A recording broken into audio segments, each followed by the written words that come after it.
See, the world is starting to wake up to all this bullshit. Now, y'all heard what that man said. They be beating this girl up after the whistle, bro.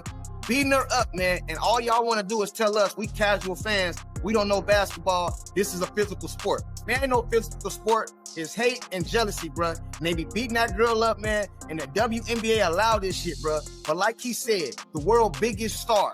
But let me guess, he buck dancing, he glazing, he tap dancing, he a coon. Come on, bro. The world is starting to wake up. The biggest star in probably sports right now, bro. Y'all letting this girl get done like that. And that's probably why she hurt. And we all know it. As Caitlin Clark is being hip-checked into next week and sidelined like she stole someone's lunch money, the headlines are screaming louder than a soap opera finale. The NBA highlighted how quickly the media morphed into her own bodyguards, helmets, whistles, and more. Stick around because the actual WNBA drama will make you wonder if this is reality TV or sports. Dirty plays disrespect. Well, it's not just drama. It's a full-blown circus with popcorn and flying elbows. Referees ain't gonna do it. Somebody gotta do something, right? But let's head on over to X right now. Pull up this footage, man. Shout out to the homeboy Mike. Obviously being fouled. Right in the first quarter, Caitlin Clark obviously being fouled. The refs don't call it. And it's crazy because let me go back there. Because the referee's literally right there. Like, bro, you're right there.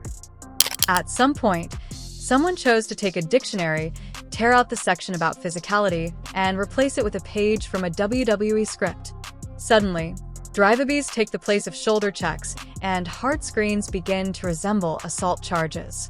The distinction between good, hard basketball and downright goonery is enormous, and for some reason, that memo was mistranslated, particularly when Caitlin Clark's name is being used. Why is this happening? And I went back and I was thinking, the Caitlin Clark phenomenon is one that I got wrong.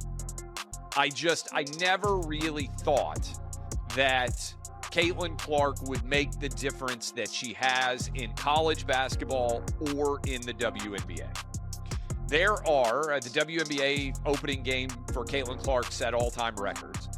There are millions of people that never cared about the WNBA at all, that now care because Caitlin Clark is in the WNBA. Let's go back to the beginning for a moment. Physicality is a key component of the game and what sets serious competitors apart from casual hoopers. Your bones should be able to sense it. Elbows connecting beneath the rim as they swing in the paint bodies.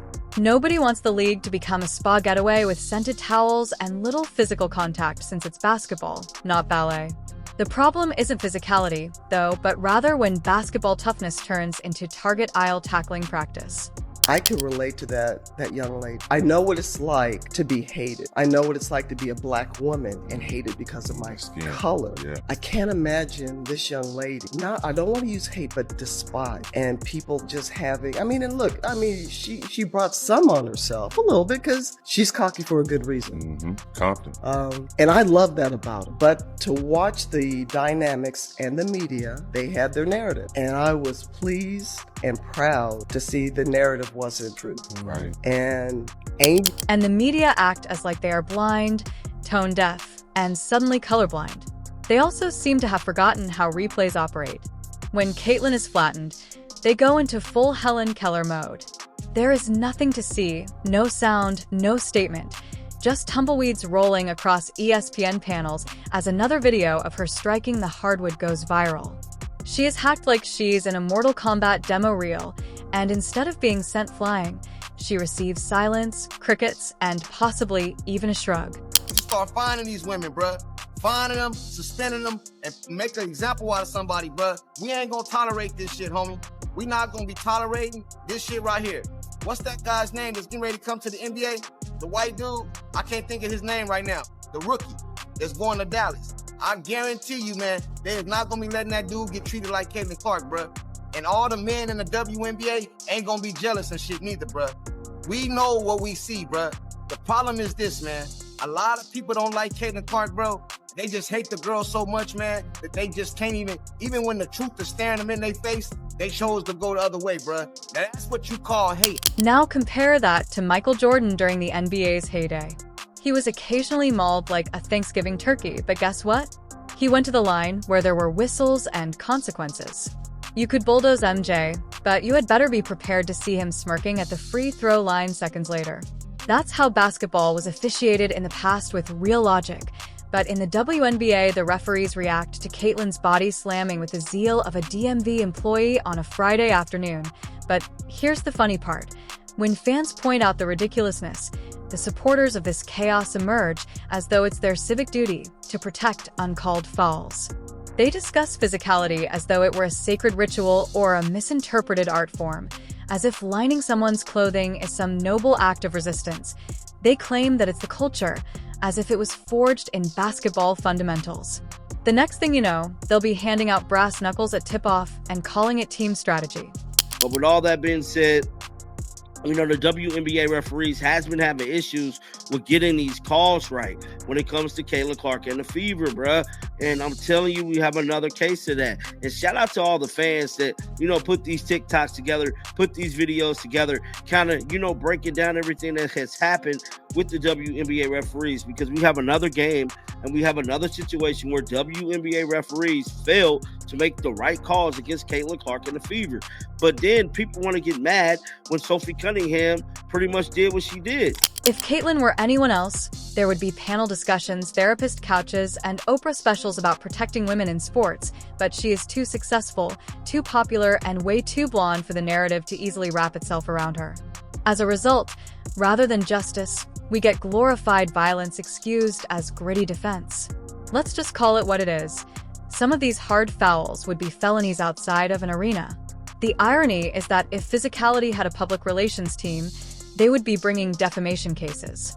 It's difficult to compete when you're constantly playing dodgeball with other people's shoulders. There's a difference between trying to knock someone out of their wisdom teeth and testing their game, but people can't seem to tell the difference. Caitlin actually embraces tough play. She's not asking for ballet fouls and fairy dust. She wants a challenge. It seems as though they enrolled directly in How to Be Petty 101, skipping all of the basketball classes. Why is this even more hilarious? Every shove, every trip, every body check becomes content if your sense of humor is broken and your life is nothing but chaos. Viral videos, the league takes advantage of her bruises and then advises her to move on, demonstrating #activism with all the depth of a cat pool. Hype and all the videos that everyone on social media has me watching, a lot of clips from the WNBA right now too, and it's absolutely crazy to me to see the types of fouls and the lack of calls that are having on them from these refs that the players are doing. They're just straight hacking each other.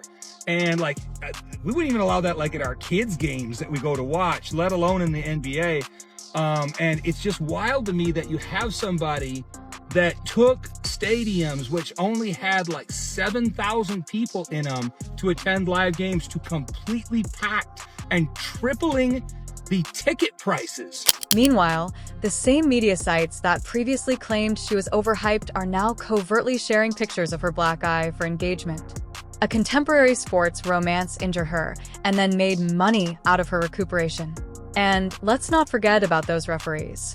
With cameras on every inch of the court, you would think that officiating would be tighter than a conspiracy theorist's corkboard, but instead they see Caitlin fly across the baseline like she was just ejected from a cannon and nothing. No whistle, no tech, just a gentle jog back to the other end. Caitlin also pulls herself off the ground like a cartoon character after being steamrolled by a train, and when she dares to appear confused or irritated, well, here come the hot takes. She needs to calm down because she isn't used to the league and should adapt to the basic laws of physics being disregarded. Adapt to referees who mix a bedtime story with the rule book. Get used to being the lone player in a league that aims to promote family-friendly basketball who is held to gladiatorial standards. Additionally, let's address the locker room elephant. The jealousy, it's thicker than blender-made protein powder. Some athletes view Caitlin as a walking billboard for everything they feel they are underappreciated for, so rather than improving their own skills, they use her as a punching bag both literally and figuratively. It's not tough defense. Rather, it's performative bitterness with knee pads on it. But despite all of this chaos, she continues to show up. score goals, and attract spectators who wouldn't otherwise attend their hometown parades. Another plus for SportsCenter is that Caitlyn delivers more than just talent. She also brings revenue. Every time someone attempts to degrade her with a cheap shot, they only serve to enhance her mystique, because this is the secret sauce. Every quiet whistle becomes another sold-out arena. Nobody wants to acknowledge that she gets bigger the more they attempt to break her. The WNBA sought publicity and succeeded, but now they find themselves in a predicament they created for themselves. They keep prodding Caitlin Clark with a stick in the hopes that it will lay more eggs while acting as though they aren't the ones chasing it around the barn. So, sure, let's continue acting like this is about physicality, watching bodies, fly birds, and media narratives disappear, as well as performing gymnastics good enough for an Olympic qualifying match. Just don't be shocked when fans begin to wonder if this is a basketball game or a reboot of American Gladiators, and when that next difficult play sends Caitlyn into yet another viral spiral. Perhaps the discussion will finally change from whether she needs to be stronger to why we are allowing this to happen in the first place. The Caitlin Clark effect continues to go wild. We are witnessing a cultural force that has not been seen since Tiger Woods. Let's talk about the effect her teammate has gotten over the last couple weeks. Sophie Cunningham defended her Fever teammate last week in a scuffle against the Mercury, in response to what many people would consider a bit more hazing than usual for Caitlin Clark over the last year and a half. Next, let's look at the top followed WNBA athletes in the league right now. Just in the last week since she defended her teammate, she has now gained over 1 million followers collectively. By the end of this week, she'll probably be top 4. Now, we don't have official figures for TikTok, but she is at 1.3 million followers on TikTok now. Speaking of awkward facts covered in polyester and poor calls, let's talk about the referees. By referees, we mean masters of vanishing penalties, because if Caitlin Clark is holding the ball, the rulebook apparently takes a coffee break, the whistles go off, and she disappears into a black hole. It's as if the officials see her driving into the lane and getting mugged in 4K and say, "Play on, folks. Just another Olympic-level tackle on aisle 3." At this point, it's really amazing. We've witnessed more contact in Caitlyn's last 10 possessions than an entire hockey season, and the referees are treating it like interpretive dance. With arms flailing, legs flying, bodies crashing, and still silence, you'd think they were using noise-canceling headphones for meditation.